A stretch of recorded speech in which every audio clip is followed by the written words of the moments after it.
Government corruption has never been more prevalent or caused more harm. It's why extremism is on the rise. It's why the financial gap between the haves and have-nots has never been wider.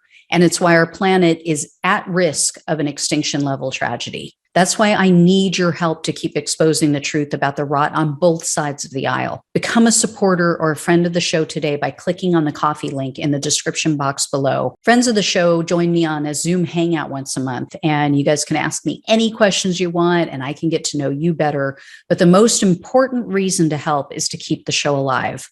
Together, we can and will save our country and our planet. Thanks in advance and enjoy the show. Hey everyone, welcome to Plants and Politics. So it seems that everyone's just tired of waiting on Merrick Garland. They're just tired of waiting for him to hold people accountable on all of these attempts to overturn the election, because a lawsuit was filed. This is against 12 people who the plaintiffs say posed as Wisconsin presidential electors, and they erroneously voted to certify Donald Trump as the president in 2020.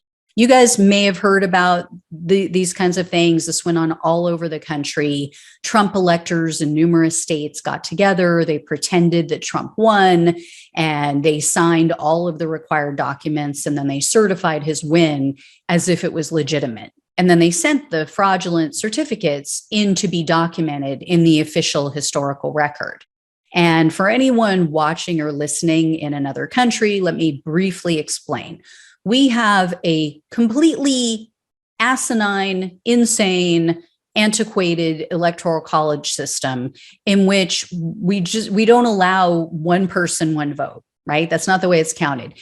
Each state has representatives for each of the two candidates running for president.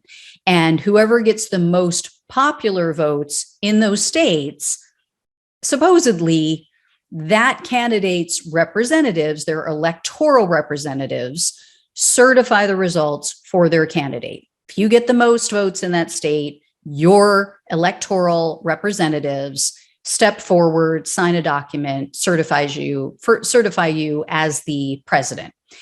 It's a formal and ridiculous process. And what's more, you can have some representatives, these electors, who decide to go against what the will of the voters is and to cast their vote for a candidate who didn't win the popular vote in that state. It rarely happens by and large, but there aren't any consequences for doing so.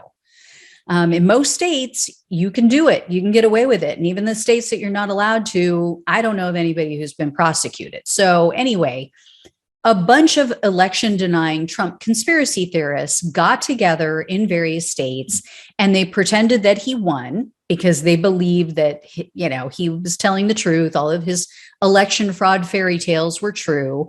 And they certified him as the rightful winner of the 2020 presidential election. We found out about all of that in the months following the election.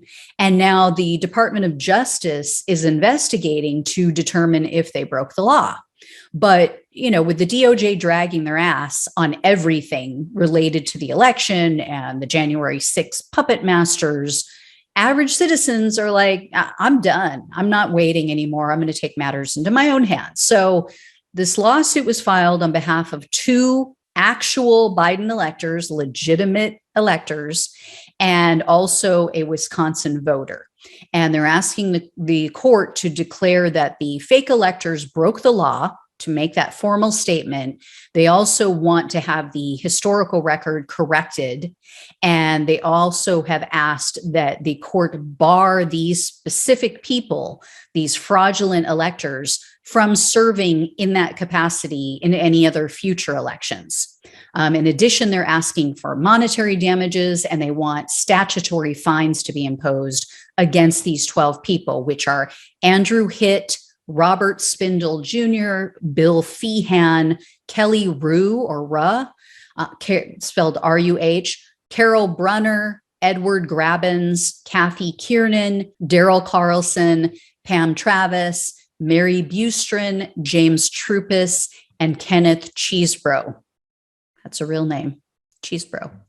I have no idea if this is going to stick. I don't know if the judge is even going to allow it to move forward, but I will let you know when I hear more. Thank you so much for watching and listening. Take care. I'll talk with you soon.